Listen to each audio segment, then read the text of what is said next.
بسم اللہ الرحمن الرحیم۔ نبض کے بارے میں لیکچر جاری ہے۔ پہلے نبض مفرد، اس پہ جتنی بھی اس کی اجناس ہیں ان پر بندے نے تفصیل سے بات کی ہے۔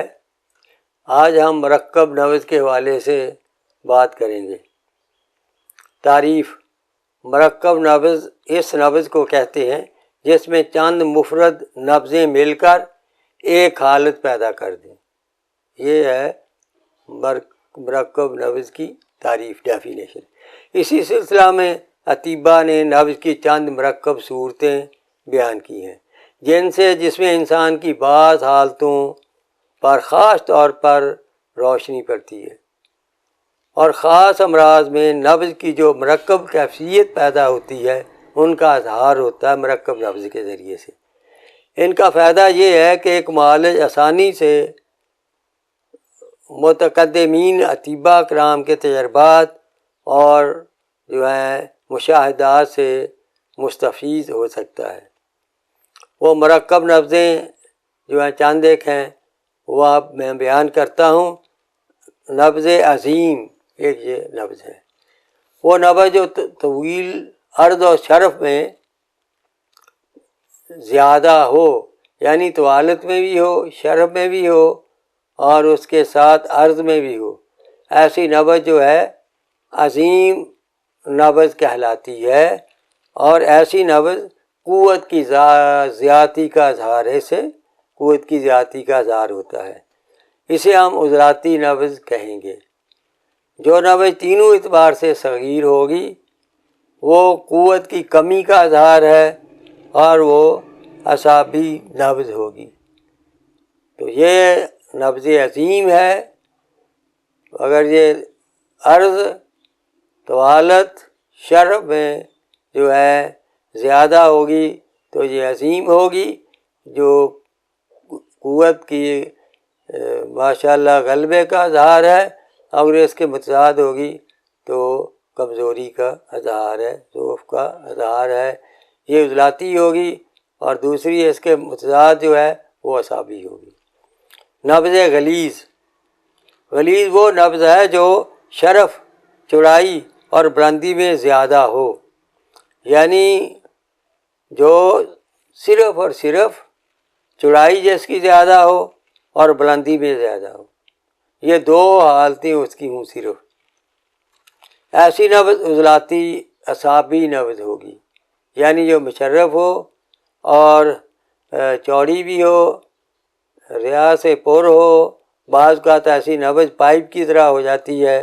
یہ نبض جسے نبض غلیظ کہا جاتا ہے، یہ عضلاتی اعصابی نبض ہوگی۔ نبض غزالی: وہ نبض ہے جو انگلی کے پوروں کو ایک ٹھوکر لگانے کے بعد دوسری ٹھوکر ایسی جلدی لگائے کہ اس کا لوٹنا اور سکون کرنا محسوس نہ ہو، یعنی کہ جو نبض کے درمیان میں جو وقفہ ہے وہ بہت کم ہو، اسے محسوس نہ کیا جا سکتا ہو۔ یہ نبض اس امر پر دلالت کرتی ہے کہ ترویج نسیم کی جسم میں زیادہ ضرورت ہے، یعنی کاربن کی زیادتی ہے اور آکسیجن کی جسم کو ضرورت ہے۔ نبض غزالی جن کی ٹھوکروں کے درمیان وقفہ نہ ہونے کے برابر ہوتا ہے، اور اس میں یہ ہے کہ کاربن کی زیادتی ہے اور آکسیجن کی جسم میں، نسیم کی جسم میں کمی ہے۔ غزالی کے معنی بچہ ہرن ہے۔ یہاں اس کی مشابہت چال کی تیزی کی وجہ سے دی گئی ہے۔ ایسی نبض عضلاتی نبض ہوگی۔ نمبر 4، موجی نبض: ایسی نبض جس میں شریانوں کے اعضاء باوجود ہونے کے مختلف ہوتے ہیں، کہیں سے عظیم ہوگی، کہیں سے صغیر ہوگی، کہیں سے بلند ہوگی، کہیں سے پست ہوگی، کہیں سے چوڑی ہوگی، کہیں سے تنگ ہوگی۔ ایسی نبض کو موجی نبض کہا جاتا ہے۔ گویا اس میں موجیں، لہریں پیدا ہو رہی ہیں جو ایک دوسرے کے پیچھے آ رہی ہیں۔ ایسی نبض رطوبت کی زیادتی پر دلالت کرتی ہے۔ قانون مفرزہ میں ایسی نبض اعصابی غدی نبض ہوگی۔ نبض دودی، دودی نبض کیڑے کی رفتار کی نبض کو کہتے ہیں دودی کے معنی کیڑا۔ یہ نبض بلندی میں نبض موزی کے مانند ہوتی ہے، لیکن عرض اور ممتلی نہیں ہوتی، لیکن زیادہ عریض نہیں ہوتی، ممتلی نہیں ہوتی یعنی بھری ہوئی نہیں ہوتی۔ یہ نبض موجی کے مشابہ ہوتی ہے، لیکن اس کی موجیں ضعیف ہوتی ہیں، گویا اس کے خلاف صغیر ہوتی ہے۔ ایسی نبض قوت کے ساقط ہو جانے کی، قوت کے ساخت ہو جانے پر جو ہے وہ دلالت کرتی ہے۔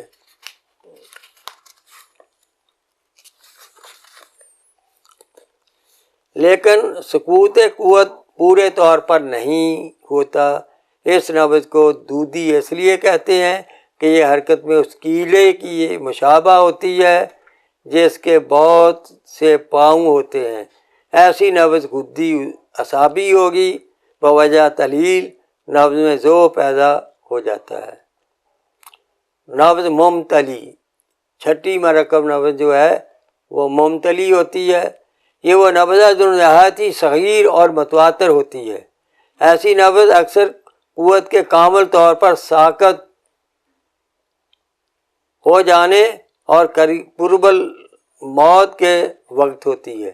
یہ نبض دودی کے مشابہ ہوتی ہے، لیکن اس سے زیادہ صغیر اور متواتر ہوتی ہے۔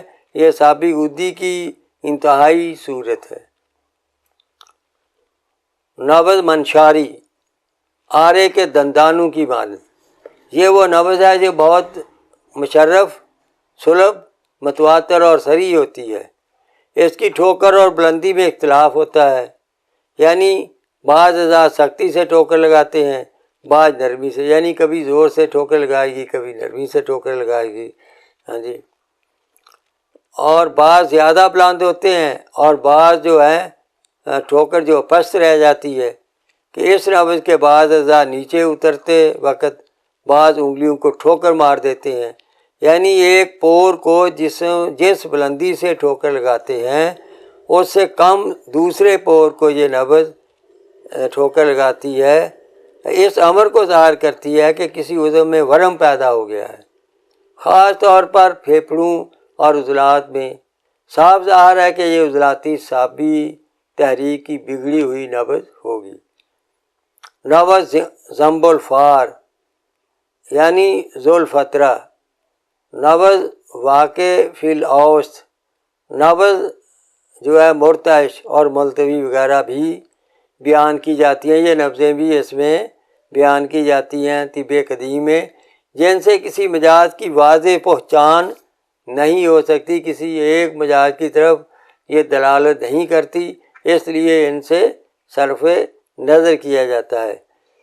طب قدیم کے تحت نبض کا بیان صرف اس لیے لکھ دیا ہے کہ طب قدیم کی اطباء بھی اس سے استفادہ کر سکیں، ساتھ ساتھ تجزیہ طب کے مطابق ان کی نشاندہی بھی کر دی گئی ہے کہ تجزیہ طب کے بھی اس سے اطباء بھی اس سے مستفید ہو سکیں۔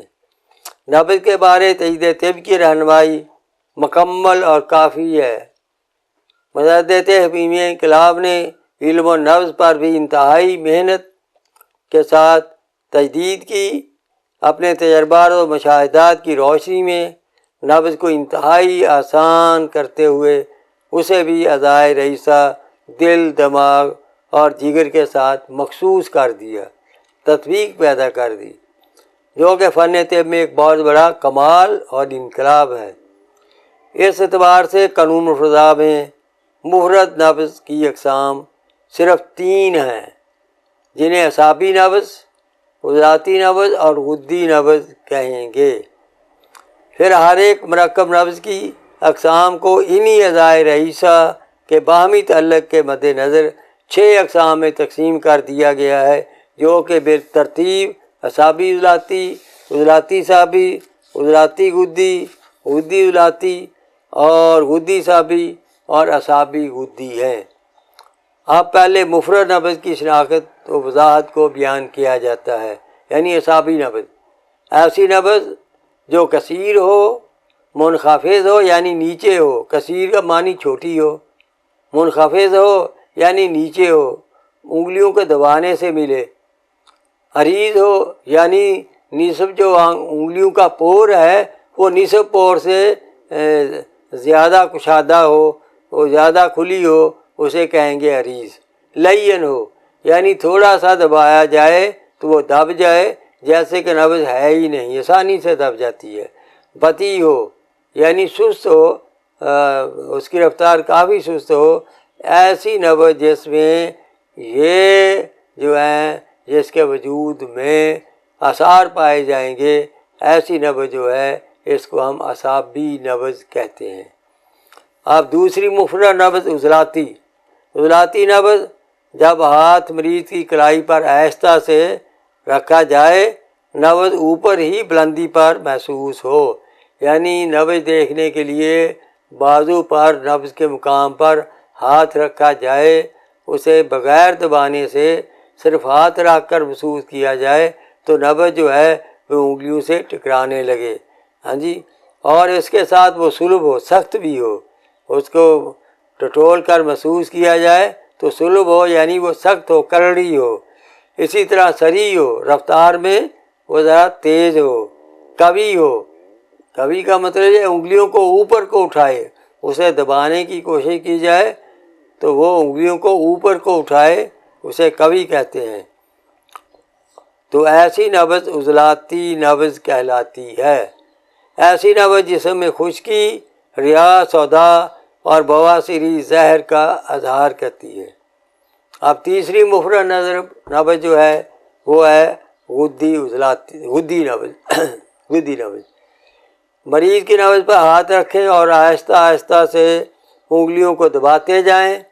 اگر نبض درمیان میں واقع ہو تو یہ غدی نبض ہے، یعنی نہ نیچے تک دبانا پڑے نہ ہی انگلیاں رکھتے نبض ملے، بلکہ ہلکا سا دبانے سے بلندی میں، شرب میں نہ اوپر ہو نہ نیچے ہو بلکہ درمیان میں ہو، ایسی نبض جو ہے اس مقام پر جو ہے وہ غدی ہوگی۔ اور یہ نبض طویل بھی ہوگی، لمبائی میں 4 انگلیوں تک جائے گی، آگے بھی جاتی ہوئی محسوس ہوگی۔ اسی طرح سیک ہوگی، جو پور ہے وہ آدھے سے کم اس کی چوڑائی ہوگی، عریض ہوگی، کشادگی کم ہوگی، تنگ ہوگی نبض۔ یہ جسم میں حرارت اور صفرا کی ذاتی کا اظہار کرتی ہے۔ حرارت سے جسم میں لاغری اور کمزوری کی علامات ہوں گی۔ یاد رکھیں جب طویل ایسی نبض کو ہم غدی نبض کہیں گے۔ یاد رکھیں جب طویل نبض شرب میں بھی ہو اور کبھی بھی ہو تو ایسی نبض جو ہے وہ عضلاتی غدی ہوگی۔ خصوصی نوٹ: نبض بالکل اوپر بلندی پر عضلاتی، بالکل کلائی کے پاس اعصابی اور درمیان میں غدی ہوگی۔ یہ بات اچھی طرح ذہن نشین کر لے۔ اب طب مفروضہ میں جو 6 تحریک بندہ نے بیان کی ہے، 6 تحریک کے مطابق اعصابی عضلاتی، عضلاتی اعصابی، عضلاتی غدی، غدی عضلاتی، غدی اعصابی، اعصابی غدی نبضیں کیسی ہوں گی، یہ بھی بندہ ہدیہ ناظرین و سامعین کرتا ہے۔ اعصابی عضلاتی نبض، جو نبض پہلی انگلی کے نیچے حرکت کرے اور باقی انگلیوں کے نیچے حرکت نہ کرے، یعنی پہلی انگلی کے نیچے حرکت کر رہی ہو، باقی انگلیوں کے نیچے حرکت کرتی نظر نہ آئے، یعنی کہ کثیر ہو، اعصابی عضلاتی ہوگی۔ یہ نبض گہرائی میں ہوگی۔ بعض اوقات فقر و دم کی وجہ سے دل بے چین ہو تو تیزی سے حرکت کرتی محسوس ہوگی، مگر دبانے سے فوراً دب جائے گی۔ جو سریع نبض عضلاتی ہوتی وہ دبانے سے فوراً ہی دبتی، لیکن اعصابی نبض اگرچہ عریض ہو، بعض کا خون کی کمی کی وجہ سے، فقر و دم کی وجہ سے دل کو خون سپلائی پوری نہیں ہو رہی ہوتی، اس نے باقی سارے جسم کو خون سپلائی کرنا ہوتا ہے، اس لیے خون کی کمی کی وجہ سے دل بے چین ہو کر تیز ہو جاتا ہے، تو نبض ظاہری طور پر لگتی ہے تیز ہے، اصل میں ایسی نبض جو ہے یہ بھی نبض جو ہے اعصابی عضلاتی ہوتی ہے۔ لیکن اس کی پہچان یہ ہوگی کہ دبانے سے فوراً دب جائے گی اور ایسی ہو جائے گی جیسے اس میں حرکت ہے ہی نہیں۔ عام حالات میں اعصابی عضلاتی نبض سست ہوتی ہے۔ اس کی تشخیصی علامات کیا ہیں؟ منہ کا ذائقہ پھیکا ہوگا، اس میں جسم پھولا ہوا، شہوت کی کمی، دل کا ڈوبنا، رطوبت کا کثرت سے خراج پانا یعنی نزلہ زکام، سلان الرحم لکوریا وغیرہ، پیشاب زیادہ آنا اور اس کا رنگ سفید ہونا، ناخنوں کی سفیدی جو ہے، یہ اس کی اہم علامات ہیں جو اعصابی عضلاتی تحریک کی۔ اس کے بعد دوسری تحریک جو ہے عضلاتی اعصابی ہے۔ عضلاتی اعصابی نبض کیسی ہوگی؟ اگر نبض پہلی 2 انگلیوں کے تک طویل ہو، یعنی 2 انگلیوں کے نیچے حرکت کرے، تیسری اور چوتھی انگلی کے نیچے حرکت نہ کر رہی ہو، اور ایسی نبض جو ہے عضلاتی اعصابی نبض ہوگی۔ مقامی طور پر مشرف ہوگی، بلند تو یہ ہوگی کیونکہ عضلاتی اعصابی ہو گئی ہے، قدرے موٹی ہوگی، ہوا اور ریاح سے پر ہوگی، اس وجہ سے بعض اوقات یہ ایسے محسوس ہوتا ہے جیسے کوئی پائپ ہو۔ ریاح سے پر ہونے کی وجہ سے ذرا تیز بھی ہوگی۔ رطوبت کا اثر اگر باقی ہو تو سست و عریض بھی ہو سکتی ہے۔ رطوبت کا کافی اس کی وجہ سے سست اور رطوبت کی وجہ سے عریض بھی کچھ ہو سکتی ہے، لیکن اس کا شرف کو دیکھ کر اس پہ حکم لگانا ہے عضلاتی اعصابی نبض کا۔ عضلاتی گدی، اگر نبض پہلی، دوسری اور تیسری انگلی کے نیچے حرکت کر رہی ہو، چوتھی انگلی کے نیچے حرکت نہ کرے اور مشرف بھی ہو، یعنی مقامی طور پر بالکل اوپر ہوگی، ہاتھ رکھنے سے انگلیوں کو ٹچ کر رہی ہوگی، حرکت میں تیز ہوگی اور تنی ہوئی ہوگی، سلو بھی ہوگی۔ یاد رکھیں نبض اگرچہ 4 انگلیوں تک بھی حرکت کرے، اگر وہ ساتھ ساتھ سلو بھی ہو اور مشرف و سریع بھی ہو تو وہ عضلاتی گدی شدید ہوگی۔ اگر نبض جو بتایا 3 انگلیوں تک حرکت کرے گی عضلاتی گدی، لیکن بعض اوقات عضلاتی گدی یا غدد کے تلق کی وجہ سے اس سے طوالت بھی اختیار کر جاتی ہے، لیکن اس میں دیکھنا یہ ہوگا کہ وہ مشرف ہو، سلب ہو، کبھی ہو۔ اگر یہ چیزیں ہیں تو بے شک تھوڑی سی طوالت میں چلی جائے، اسے ہم عضلاتی گدی کہیں گے۔ تشخیصی علامات، عضلات و قلب میں سکیڑ، فشار و دم قوی، ریا کا غلبہ، اختلاج قلب، دل کی دھڑکن تیز، جسم کی رنگت سرخی مائل، جسم و جلد خشک اور نیند کی کمی ہوگی۔ یہ ہیں عضلاتی اعصابی تحریک کی علامات، اور یہ نبض میں نے ڈیٹیل سے بتاتی ہے کہ عضلاتی گدی نبض کیسی ہوگی۔ اس کے بعد گدی عضلاتی نبض ہے چوتھی، اگر نبض 4 انگلیوں تک حرکت کرتی ہے، مقامی طور پر نہ مشرف ہے نہ منخفض ہے، یعنی نہ اوپر ہے نہ نیچے ہے، درمیان میں پائی جاتی ہے، اور اسی طرح ضیق ہے یعنی تنگ ہے، طویل ہے، ضیق ہے، درمیان میں ہے، ایسی نبض جو ہے نبض گدی عضلاتی ہوگی۔ اس کی تشخیصی علامات کیا ہوگی؟ جسم زرد ہوگا، پیلا ہوگا، ڈھیلا ہوگا، ہاتھ پاؤں چہرے پر ورم ہوگا، یرکان، پیشاب میں جلن، جگر و غدد اور غشائے مخاطی میں پہلے سوزش، ورم اور بالآخر سکیڑ شروع ہو جاتا ہے۔ یہ گدی عضلاتی تحریک کی علامات ہیں۔ گدی اعصابی تحریک، یہ 5ویں تحریک ہے نظریہ افروزہ کے مطابق۔ اگر مقامی طور پر گدی نبض کا رجوع منخفض کی طرح ہو، یعنی مقامی طور پر درمیان سے ذرا قدرے تھوڑی سی نیچے ہو، تو یہ گدی اعصابی نبض ہوگی۔ طوالت میں بھی یہ اتنی ہوگی گدی عضلاتی جنی، اور اسی طرح 2 چیزوں میں ذرا اس سے تھوڑا سا فرق ہوگا، درمیان سے قدرے نیچے چلی جائے گی۔ عرض میں غدی ذلاتی سے غدی صابی میں تھوڑا سا اضافہ ہو جائے گا، کیونکہ صاحب کے ساتھ تعلق سے کچھ نہ کچھ رطوبت جو ہے وہ شامل حال ہونا شروع ہو جائے گی۔ ایسی نبض غدی عضلاتی سے قدرے تھوڑی سی موٹی بھی ہوگی، تو ایسی نبض جو ہے یہ جو ہے ابتدائی حالت میں تو یہ میانہ رفتار میں ہوگی، اور آخری بگڑی ہوئی صورت میں ایسی نبض بھی سستی ہو جایا کرتی ہے، جب استسقاء زکی ہو جاتا ہے، جب آرام شدت اختیار کر لیتے ہیں تو پھر اس کی یہ حالت ہو جاتی ہے۔ تشخیصی علامات: جگر کی تحریک ہے، غدی صابی، آنتوں میں مروڑ پیچس، پیشاب میں جلن اور بار بار آنا، قطروں کے ساتھ آنا، عسر و تمس، عورتوں کو جو ہے منتھلی جو ہے درد سے آنے لگتی ہے، عورتوں کے نلوں میں درد ہوتا ہے، بلڈ پریشر بڑھ جاتا ہے، اور خفقان وغیرہ کی علامات ہوں گی۔ یہ ہے غدی صابی تحریک کی علامات۔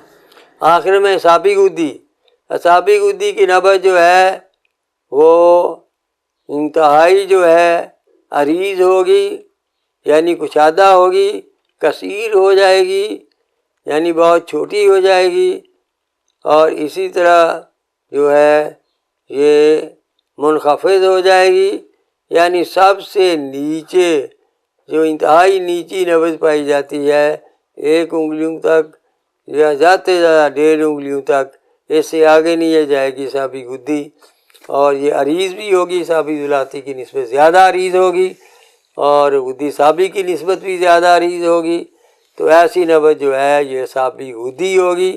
تشخیصی علامات: جسم پھولا ہوا، چربی کی کثرت، بار بار پیشاب کا آنا۔